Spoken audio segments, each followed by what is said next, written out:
Boa tarde. Então, esse é o primeiro podcast ali focado nos empresários que possibilitaram que os Ideias da Liberdade fossem divulgados para o maior número de pessoas aqui no Brasil ao longo da nossa curta história de iniciativas liberais, né?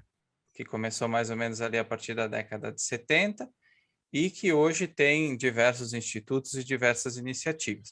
Obviamente, o nosso foco aqui são empresários que têm um apreço ou um conhecimento da filosofia de Ayn Rand, que se inspiram de alguma forma no que ela comentou, no que ela falou, né? Então, hoje nós trazemos como primeiro episódio o empresário Bruno Zaffari. Então, em primeiro lugar, seja bem-vindo, Bruno. Obrigado, Uma Matheus. alegria poder contar com a presença de vocês. Bom, em primeiro lugar, para quem não conhece o Bruno, então, quem é o Bruno Zaffari, né? Qual é a sua formação, atuação no mercado, passada, presente? Tá bem. Bom, eu sou formado em Direito, depois eu fiz um MBA na ESPM para alinhar um pouco mais a função e a formação, né? Eu trabalho desde os 14 na Belmondo. Eu comecei ali em 98. A minha família é do Grupo Zaffari, de supermercados, aqui do Rio Grande do Sul. A gente, enfim, meu pai começou um negócio separado ali no final dos anos 90. Eu tinha 14 e comecei atuando ali como um analista financeiro, uma coisa assim. E aos poucos a gente foi crescendo dentro disso. A Belmondo começou como uma empresa de incorporação imobiliária, que a gente estava fazendo alguns prédios de apartamentos, fez um projeto, depois fez o outro, e com o tempo foi se transformando numa empresa de investimentos, que imobiliário é uma parte importante, depois tem alguns outros negócios que a gente participa. Eu hoje estou com 37 anos, então já se vai um tempo aí nessa caminhada. Hoje eu toco a empresa com o meu irmão. A gente, enfim, também se envolve em uma série de outros projetos, né? Eu comecei a participar, em primeiro contato com as ideias liberais, assim, a gente acho que tem sempre um pouco de valores familiares, né? Que tem muito a ver, essa veia de empreendedorismo da família sempre teve muito a ver com muitos conceitos que o liberalismo defende, mas que começou a estruturar um pouco mais em termos de conhecimento, aprofundar as ideias, foi no IEE, Instituto de Estudos Empresariais, que eu comecei a participar no final de 2003 e foram alguns anos até ser presidente. Depois sempre acabei, de uma forma ou de outra, me mantendo em contato com a instituição. É legal essa parte que você comentou de começar a trabalhar cedo, a parte do empreendedorismo, de ser produtivo, que é uma das virtudes tão marcantes na filosofia de Ayn Rand, e que não diz respeito só a trabalhar muito ou trabalhar muitos anos, mas sim a trabalhar e ter um significado, um propósito de vida, né? Que ele vai muito além de bater o cartão das 8 às 5 da tarde, mas sim de conceitualizar esse teu propósito central que se dá também através do teu trabalho produtivo, no caso da Belmondo, mas também que dá um significado a quem é o Bruno, né? Vai muito além de uma atividade remunerada, né? Então, eu acho que esse é um ponto importante destacar já da primeira pergunta, que é uma concepção que no mundo liberal, de fato, a gente fala muito de empreendedorismo, do empreendedor, daquele que investe o capital inicial e tudo mais, o que é muito importante. Teve outros autores também que comentaram, como Kisner, Mises e tudo mais, mas a diferença do objetivismo é justamente que o trabalho produtivo ele diz respeito não só à atividade empresarial ou de um pedreiro, ou seja, o que for, mas sim a como isso diz respeito ao teu propósito central de vida, que não é uma coisa fácil de achar, né? Decidir o que tu Não, vai ocupar o teu tempo e tudo mais. não, Então, é bem importante isso que tu destacou ali no início. e é Você um comentou... processo, né? É um Oi? processo. Acho que a gente está sempre em busca desse propósito, né? O propósito, acho que ele vai... Acho que isso ajuda a gente a mais cedo entrar em contato com essas questões, né? E começar a se questionar o que faz sentido, o que não faz, olhando um norte, sabendo que às vezes vão ter alguns momentos mais difíceis, alguns momentos com algumas outras dúvidas, mas que a gente está indo por um caminho que vai nos levar para uma situação melhor. Então, acho que isso que que tem muito a ver com valores, né? Eu acho que esse começar cedo ele teve muito a ver com firmar esses valores, né? E ir desenvolvendo essas questões com o tempo. Ah, com certeza, essa é uma parte bem importante que eu sempre gosto de fortalecer. Até nós gravamos um webinário na outra semana sobre produtividade, onde a gente toca realmente nesse tema, que para o objetivismo, pelo menos, a produtividade e o trabalho produtivo, eles são virtudes, eles têm uma definição um pouco mais ampla do que é costumeiro ver por aí, né, numa palestra sobre RH e tudo mais. Então, isso é importante. Então, você comentou sobre o IE, né, que você entrou em 2003. Como é que foi? Você foi convidado? Como é que você conheceu a iniciativa? Eu, bom, naquela época, eu estava recém saído do colégio, não tinha tido muito contato com as ideias liberais, também não sabia que existia um grupo assim aqui em Porto Alegre. E um amigo, um dia, a gente estava conversando, ele comentou. Eu, na verdade, acabei, não entendi muito bem o que que era, porque não estava dando para falar muito bem. Ele só falou, não, vou te convidar, é um negócio legal. Eu falei, não, vamos embora, vamos ver como é que é. E ali que eu comecei a participar. Então, foi no final de 2013, eu estava com quase 20. Daí eu fui como convidado em alguns eventos e me encaixei, eu acho, muito bem no grupo. Assim, viram pessoas jovens, com valores parecidos, com ideias parecidas.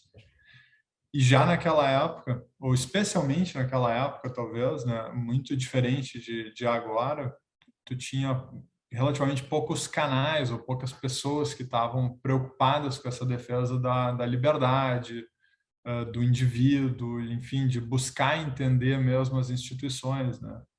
Já naquela época tinha uma defesa muito forte a ideias muito mais de esquerda e muito mais buscando um Estado grande, provedor, e a pessoa como é que eu posso dizer assim, mas com uma certa necessidade de se sacrificar em prol de outras, do que tu buscar uma individualidade, do buscar alguma coisa que fosse boa para ti, que já não era visto como uma virtude, né? Então acho que sentia falta até de poder, às vezes tu discutia instintivamente até em sala de aula algumas questões, algumas ideias que eram colocadas, mas de fato faltava organizar isso em conhecimento. Foi uma coisa que o IE me ajudou muito, assim, não só nesse sentido. Acho que o IE ele tem o lado liberal e ele tem o lado de formação de liderança, né, das características que formam o líder e que tu tem que desenvolver.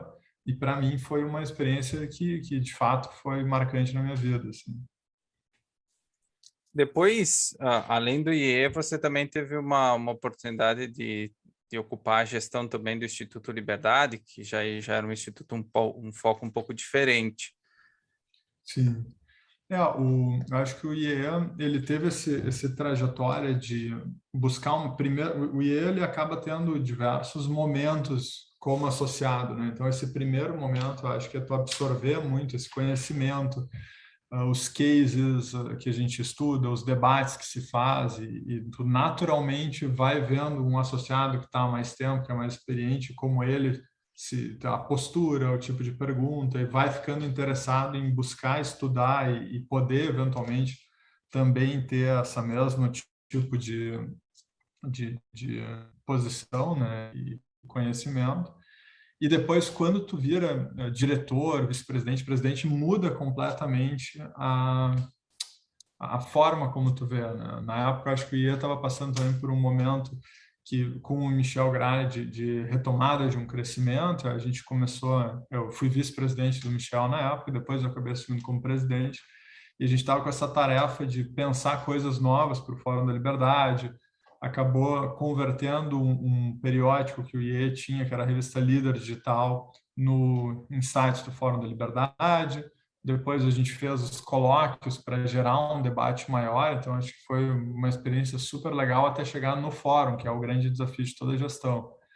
Na sequência disso, o Roberto Rachevski, que foi muito responsável por me convidar para poder participar do Instituto Liberdade, e que o antigo Instituto Liberal do Rio Grande do Sul e o IE e o Instituto Liberdade sempre foram muito próximos, né? Então, acompanhava, tinha participado de colóquios e por muitos anos as publicações que a gente tinha acesso eram do Instituto Liberdade, ou do Instituto Liberal, talvez melhor. Então, eu sempre tinha essa ligação, não conhecia tão bem, mas acabei... e depois tinha a campanha do Dia da Liberdade de Impostos, tinha divulgação de rankings de institucionais, então tinha um trabalho super legal que sempre foi feito de aproximação com entidades internacionais, inclusive de viabilizar a vinda de palestrantes internacionais por meio de parcerias. Então, realmente, sempre foi uma instituição muito importante aqui e foi também um prazer poder fazer alguma contribuição, que é ali que a gente se conheceu, inclusive acabamos conseguindo viabilizar junto com o pessoal do Brasil Paralelo os livros. Acho que foi uma coisa super legal, importantíssima também para trazer um outro ponto de vista cultural, né?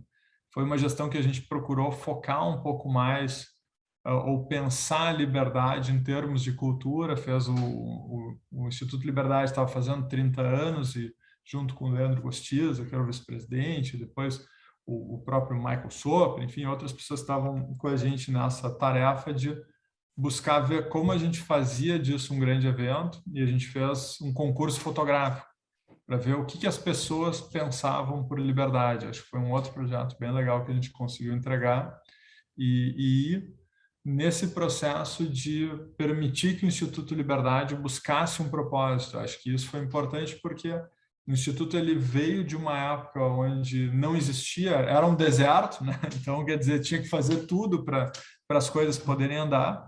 Publicava livro, traduzia artigos, fazia rankings, fazia vídeos, fazia debates, colóquios, enfim, até um momento onde isso começou a ser feito também por outras organizações que começaram a ter um foco muito grande, uma capacidade de execução impressionante. O Students for Liberty fez um trabalho super legal nas universidades, e tinha os clubes de estudo, que na época tinha o próprio Miss Rand. Depois tu foi vendo uma série de medidas sendo tomadas, e agora o Instituto de Liberdade também segue nessa formato de think tank, né? Então foi um período muito legal também. Essa parte do trabalho que eu até tive o prazer de realizar junto com vocês da coleção Desbravando o Mundo Livre realmente se mostrou um sucesso e só cresce, né? Agora, nos Estados Unidos já lançaram inclusive uma animação Legal. com base nos livros.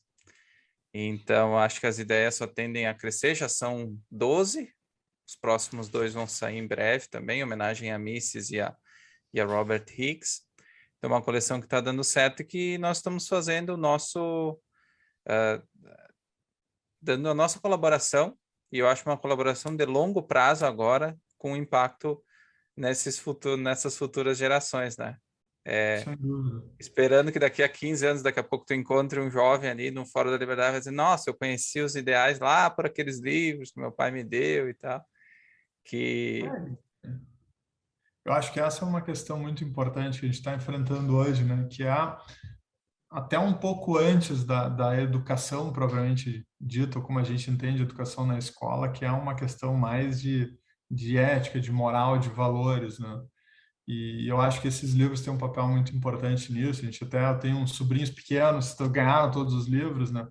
Porque tu vai cultivando valores que a gente acredita que vão fazer a sociedade ser melhor, né? Vão fazer as pessoas ser melhores, vão fazer as pessoas terem mais oportunidades, vão fazer, enfim, o país como um todo ser um lugar melhor, né?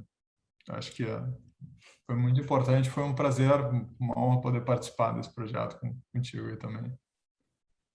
E eu tenho uma pergunta agora, com essa caminhada já tão rica no movimento liberal, ocupando diversas posições, como você vê a importância das ideias liberais na sua vida atualmente? Elas continuam com...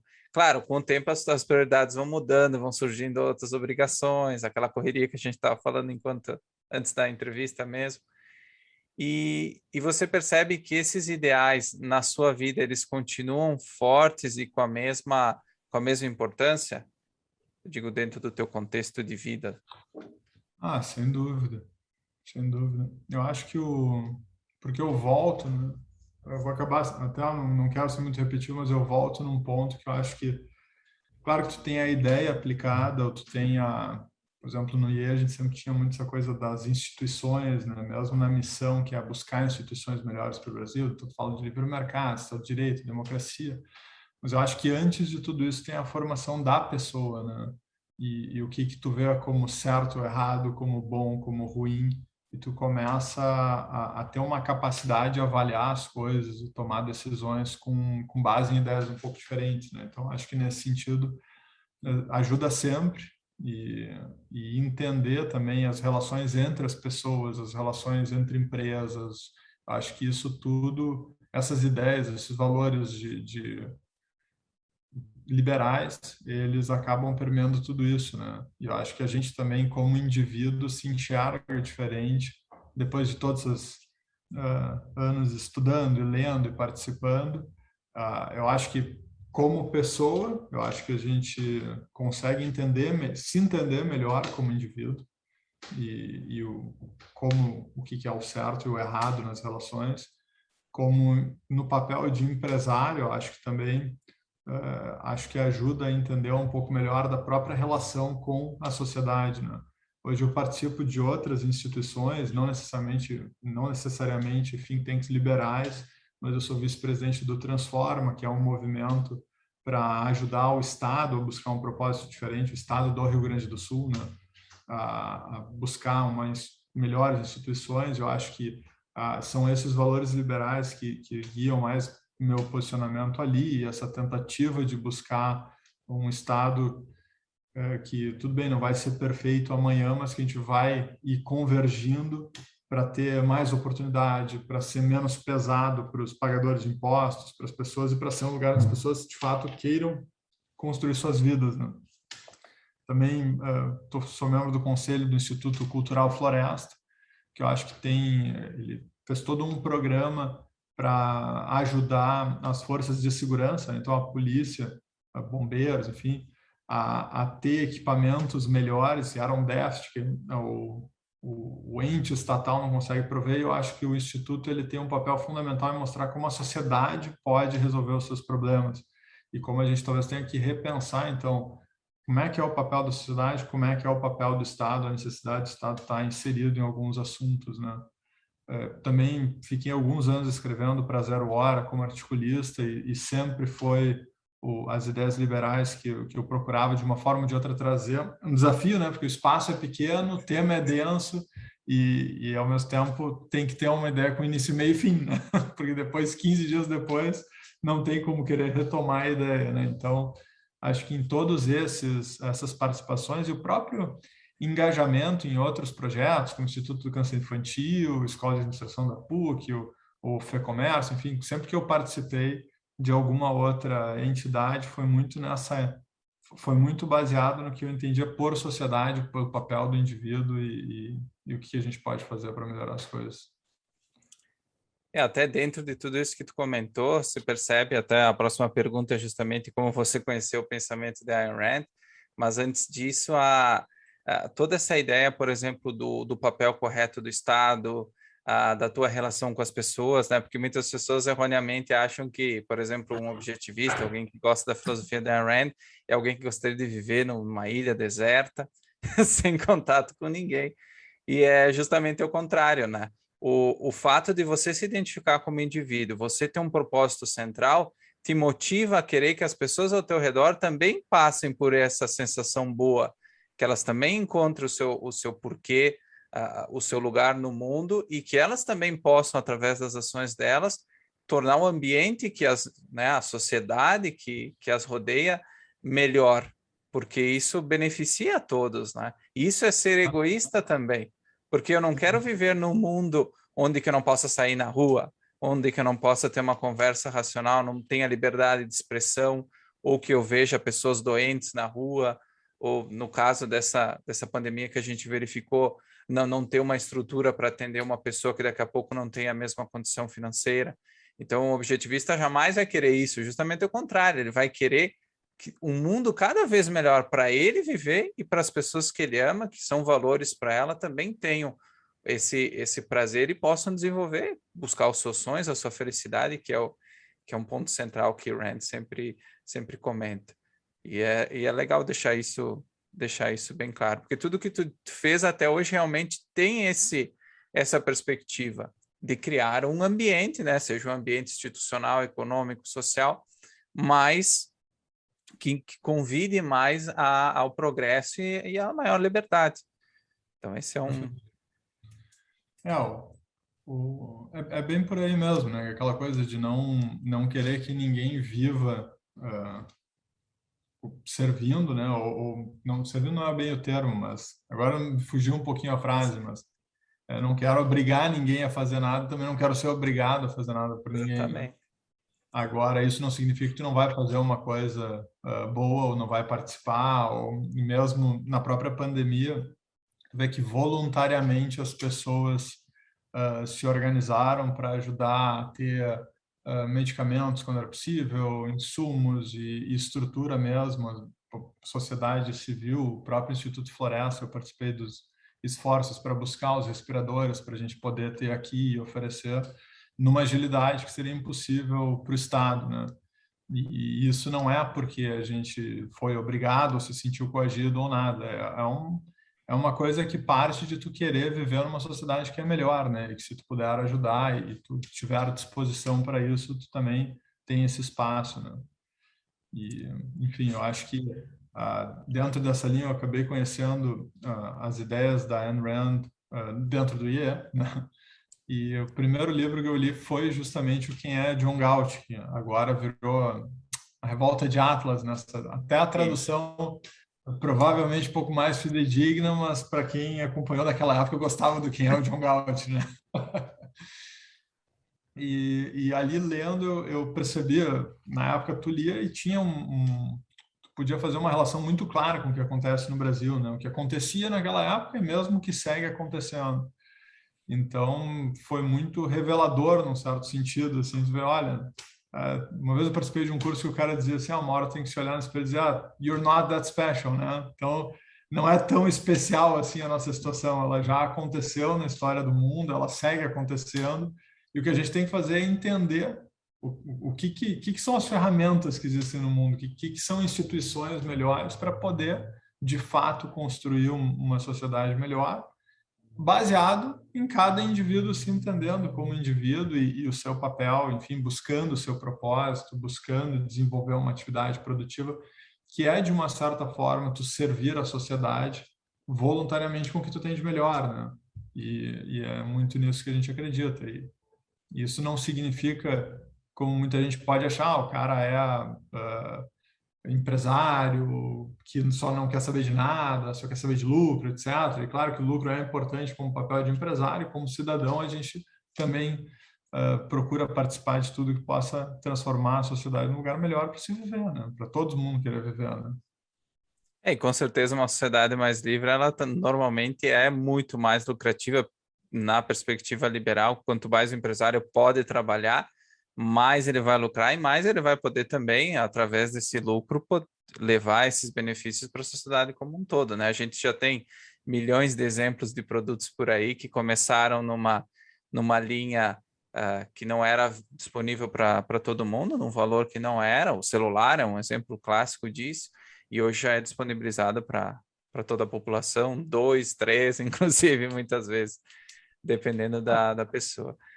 Até porque o livre mercado ele vem acompanhado da livre concorrência, né? Então a gente não pode pensar Tá? que é só o cara montar a empresa e fazer o que quer. Enfim, tu tá num ambiente de concorrência, tu tá num ambiente competitivo e todo mundo vai querer oferecer o melhor produto pelo melhor preço. Quanto mais livre for esse ambiente, mais pessoas vão se dispor a empreender e buscar oferecer o que elas podem de melhor para a sociedade, melhor vai ser para o consumidor, que ele vai ser sempre o maior beneficiário de tudo isso, né? Não, com certeza. Bom, a questão, nós tínhamos conversado ali como se você vive o objetivismo no seu dia a dia, eu acho que essa pergunta já ficou respondida. Então, uma outra pergunta mais específica, e tendo um empreendimento como a Belmondo, eu acho que é mais próximo de você também. O que você achou do romance A Nascente? Sabe que eu achei ele bem interessante, acho que faz refletir. eu particularmente sou mais ligado ao John Galt, que é nascente, assim, como... Acho que até por uma questão de trajetória, enfim, atividade, a gente acaba se identificando um pouco mais. Ali ele traz uma questão que eu também não tenho resposta para todas as questões, mas ele traz uma abordagem muito mais do que seria a ideia ou a propriedade intelectual do desenho, né? E acho que tem um mérito gigante nisso, mas tem uma relação ali que é difícil, porque o cara, um desenha e o outro faz, né? Então, quem que é dono do empreendimento ali? É uma questão que, para funcionar bem, tem que ter uma harmonia, né? Tem que ter um trabalho em conjunto. E no fundo, é muito difícil tu fazer alguma coisa sozinho. As coisas elas são feitas em equipe, em times, em redes, e nem sempre a gente consegue que o nosso ponto de vista seja o que vai ser escolhido, mas o importante é que o grupo como um todo esteja alinhado. Acho que aí é um exercício que vem da individualidade, mas também tu entender o que é a importância do grupo, né? Não é que não é uma imposição necessariamente do grupo, mas às vezes tu tem momentos na vida que tu acerta, que tu erra, que tu acompanha, que tu consegue liderar, enfim. É um exercício de aprendizado constante, né? É a questão do herói principal, que ele é um arquiteto, o grande desafio dele, e eu acho que um dos pontos centrais do romance também, é essa questão da integridade, né? Porque o herói em si, ele busca sempre construir uma obra, no caso um prédio, a gente pode citar um prédio, uma casa, mas que ela realmente consiga que ele, ao manter a integridade dele e na sua relação com a realidade, ele possa, de fato, entregar uma obra que consiga atender esse propósito específico a que ela se propõe. E aí ele tem todo o debate dele contra os padrões clássicos, que ele vai lá fazer a obra e disseram, não, tem que colocar uma estátua aqui na entrada. Não, mas essa estátua ela não vai cumprir um objetivo estratégico dentro da construção. Por exemplo, eu quero fazer um prédio de negócio, então eu tenho que focar numa sala ampla, com determinadas número de entradas, todas essas questões mais específicas do projeto em si, e aí a pessoa diz assim, não, tem que ter um pilar dórico aqui na frente, na entrada. Então, a grande reflexão não é necessariamente sobre arquitetura, mas sobre como manter integridade numa obra arquitetônica. A integridade do autor e a integridade da obra como um todo para que ela possa cumprir o seu objetivo. E Sem isso é um dúvida. desafio mesmo na vida de um arquiteto, de um engenheiro, trabalhando com essa área. Eu acho que, eu acho que esse é um mercado que ele funciona às vezes de muitas maneiras diferentes, né? Mas eu acredito que não deixa de ser assim. E eu acho que aí, e no livro ele traz um pouco isso. Eu acho que o que de uma certa forma ajudava e prejudicava ele é que ele de fato tinha uma visão muito melhor que os outros sobre o como fazer o desenho, como melhorar o ambiente. Me lembro que ele tinha faz um tempo que eu li esse livro, ele me dá um desconto, mas eu lembro que ele tinha um colega, eu acho, meio de faculdade, de trabalho, que tinha muito mais dificuldade e ao mesmo tempo era muito mais conformista com o que seria os padrões da época e às vezes ele precisava de ajuda e o cara chegava e simplificava e traçava uma linha que melhorava horrores o projeto sem grandes esforços, né? Mas ao mesmo tempo, por não se conformar no padrão, ele acabava se vendo um pouco isolado até o momento que ele acaba fazendo lá uma obra e vem que corrompem o que seria a ideia dele e bota tudo pro ar, né? Eu acho É, que essa é uma questão super interessante porque ela fala sobre integridade, sobre proposta de valor, né? E esse é um trabalho de criação e não só a arquitetura, mas em todo o trabalho de criação ele ele precisa que exista uma certa sincronia entre os atores ali, né? Entre quem está realizando, entre quem está desenhando, entre quem participa. porque de fato tem a ideia, e no caso do arquiteto, mas poderia ser qualquer outra função, né? Poderia ser alguém que está produzindo um filme, por exemplo, um roteirista, um cineasta, enfim, essa função de criar, mas ao mesmo tempo tu tem a outra pessoa que está, de uma certa maneira, realizando a obra, ou patrocinando, ou assumindo o risco sobre o que está sendo feito. Então, eu acho que aí o fundamental é tu saber com quem tu está trabalhando, né? E tu ter clara a relação e o acordo desde o início. Tem algumas pessoas que dizem, olha, eu vou fazer o desenho, tu vai construir e é isso. Tem outros que dizem, não, vamos sentar junto, a gente tem que definir um programa de necessidades, a gente tem que ver como vai fazer, o que, que o mercado de fato quer. Então, é um desafio constante. A gente vê na cidade, a gente aqui nesse projeto especificamente, que eu estou falando aqui do JBZ, né, que é um edifício em Porto Alegre, corporativo que a gente construiu, foi um trabalho a quatro mãos e foi muito, acho que traz uma satisfação muito grande para todo mundo que participou, né, da gente ir buscando fugir um pouco do padrão, incorporar outras coisas e buscar outras referências. Então foi um exercício muito rico nesse sentido, mas que não foi só o arquiteto ou só o empreendedor. Então acho que esse acordo inicial, esse contrato de fato entre as partes, né, onde a gente diz, olha, vamos trabalhar nesse formato, e é isso que garante o sucesso ou não do projeto, né? E no caso dele, eu acho que tinha um desalinhamento muito grande de expectativas, né? Eu vou fazer o projeto, tu vai fazer a outra parte, o outro não, mas eu quero fazer outra coisa e não o que tu desenhou, então ali que morava o perigo, né?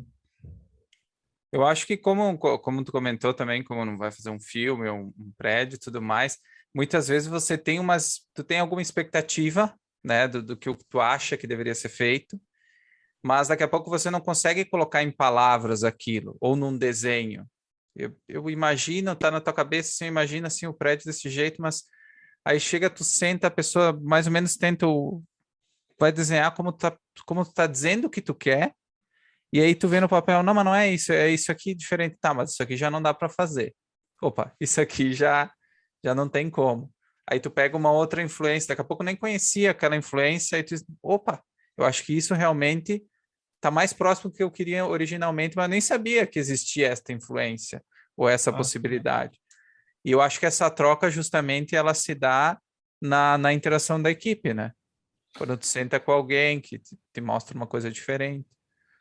é porque eu acho que daí a gente tem que estar sempre aberto, né?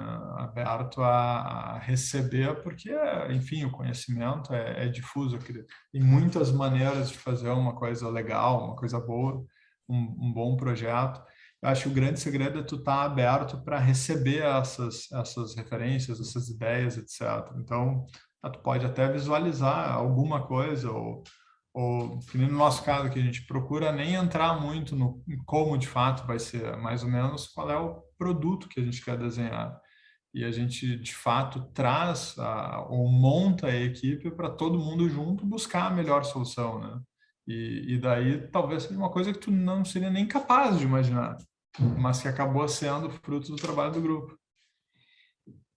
Esse exercício que tu comenta realmente que especialmente no mundo liberal, não é tão popular, que é uma discussão epistemológica, né? Que é uma discussão de formação de conceitos, né? E tu conseguir entender, muitas vezes tu chega numa discussão com um conceito deficiente, por exemplo, do que é arquitetura, ou de quais são os padrões de um prédio ou de uma obra de sucesso no mundo empresarial na cidade de Porto Alegre. Para tu ter um conceito específico de uma obra num determinado local, de um determinado fluxo de trânsito, de um determinado tipo de negócio, tu precisa de muito tempo para ir construindo, não é um feeling, mas eu digo construindo esse conhecimento específico para uma obra nessa região de Porto Alegre, como ela foi feita. Então, realmente, não é uma coisa de um dia para o outro que tu acorda e diz assim, não, agora eu vou construir um prédio em Porto Alegre. Não, Claro. não é uma coisa automática. E eu acho que muitas vezes as pessoas elas tomam todo esse esforço e toda essa vivência, essa integração que acontece no teu cérebro ali, né, ao longo do tempo, com essas experiências, com tudo que tu vai vivendo, E elas dão isso como se fosse dado, como se fosse uma coisa que acontece simplesmente na tua cabeça. Mas não é o caso, é produto justamente de tudo que tu vai refletindo ao longo do tempo, né? Na tua vivência, né? No teu empreendimento, no teu negócio. É bem importante destacar isso. E quando tu traz, ou quando tu monta uma equipe, ou tu traz um arquiteto, porque tu também quer justamente esses anos de experiência, vivência, referência acumulados dele, ou de outros projetistas que vão se juntando, né? Não, Até porque, às exatamente. vezes, tu desenha alguma coisa, aquela coisa, em engenharia tudo é possível, né? Dependendo do custo que tu quer fazer. Então, às vezes, tu tem alguma coisa que no papel fica ótimo, mas que não dá para se construir por causa da estrutura, que fica inviável, enfim. No fundo, quem guia é o mercado, né? Então, o mercado vai dar o preço lá na frente. Como é que é o valor, a precificação lá depois? E daí tu vem desdobrando isso até saber, bom, o que eu posso fazer para oferecer o melhor possível agora, né? Esse exercício, como eu comentava, quem vê de fora acha que é uma coisa mecânica, né? Que é alguma coisa engessada. Mas, na verdade, é uma experiência muito rica, né?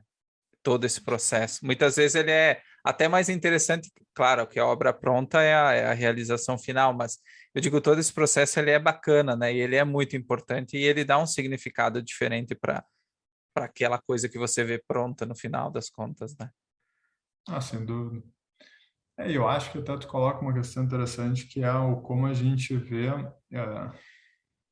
a tradução de um tempo de estudo, etc., de vivência, de experiência, em alguma ideia. E eventualmente pode parecer, não, chegamos nessa ideia. Então, acho que até como dentro do liberalismo é um exercício que a gente tem que fazer de tentar entender, bom, como é que a sociedade, por outro lado, evoluiu até aqui com essas instituições, o que deu certo, o que deu errado, e entender, bom, a gente não vai conseguir fazer tudo de uma vez, a gente vai ter que pegar e entender o que a gente pode, como é que a gente cria incentivos melhores, né?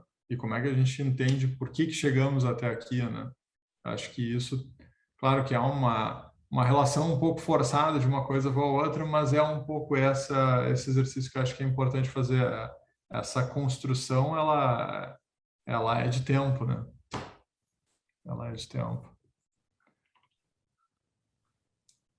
Bom, eu acredito que das principais perguntas que eu tinha pensado, a gente conseguiu cobrir bacana. Eu sei que você também está na correria ali.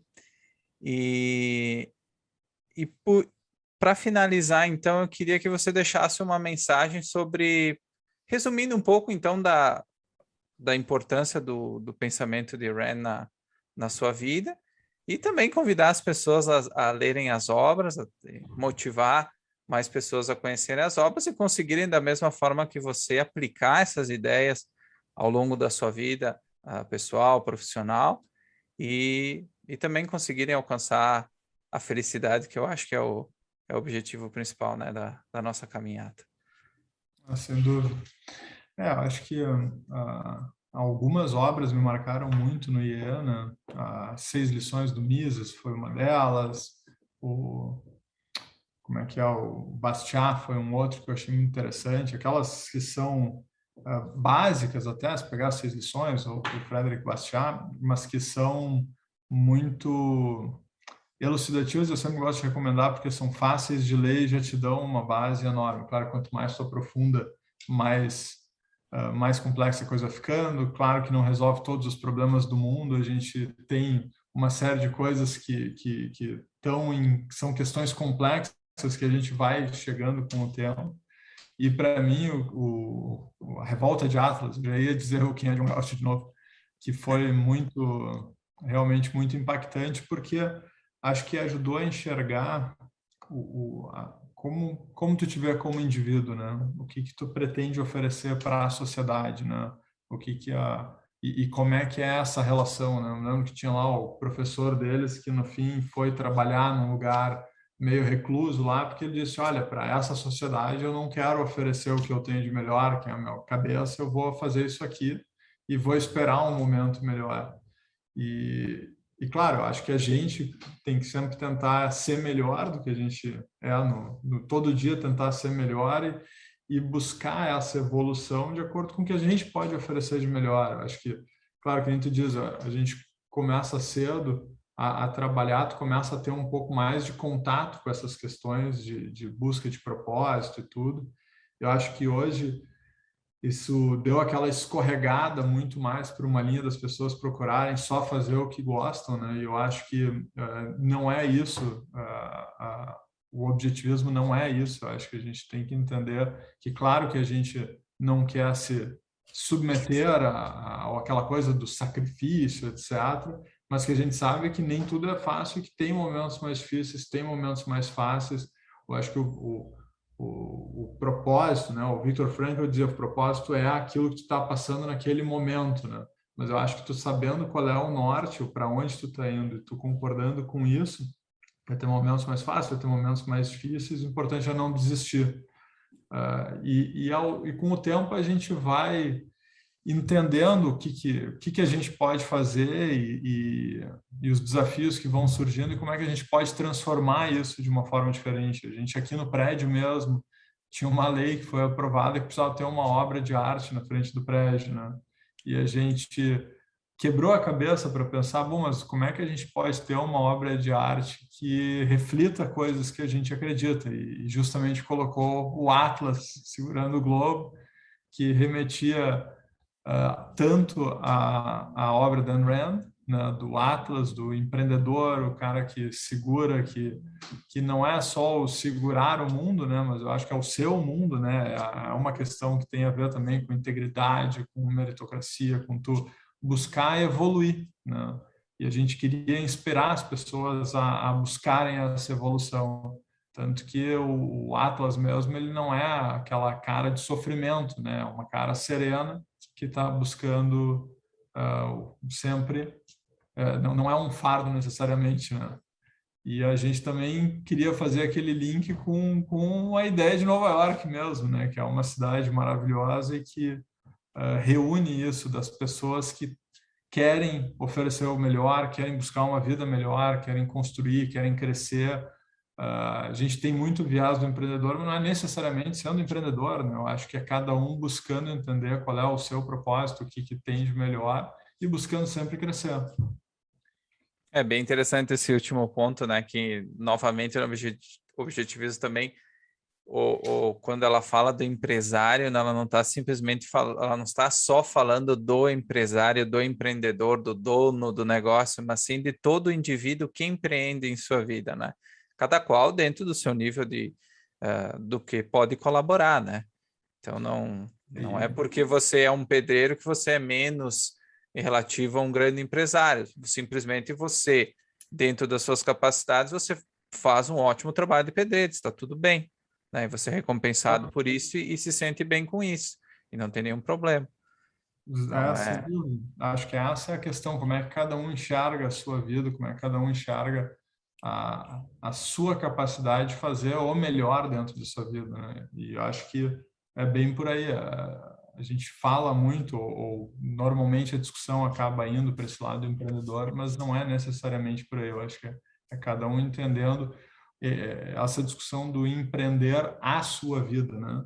Então, tu vê a Isso. tua vida como um todo, para onde é que eu estou indo, o que eu posso fazer, como é que eu posso ser. E eu acho que aí essa questão mesmo de tu pegar e entender como indivíduo, sem olhar tanto para os lados, mas olhando mais para frente, né? E vendo, bom, e amanhã eu vou fazer isso, e depois para evitar se perder eventualmente em conceitos e ficar íntegro, né? Que nem o nosso amigo da Nascente também.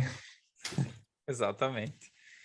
Bom, então eu gostaria novamente de agradecer pela entrevista, foi muito bacana conhecer um pouco da tua história, Bruno. E com certeza agora vamos levar também essa informação para mais pessoas ali através do Objetivismo Brasil.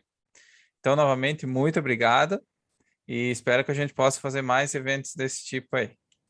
Sem dúvida, Matheus, muito obrigado pelo convite, foi um prazer poder conversar e estamos à disposição para próximas também. Com certeza. Deixa eu só cortar.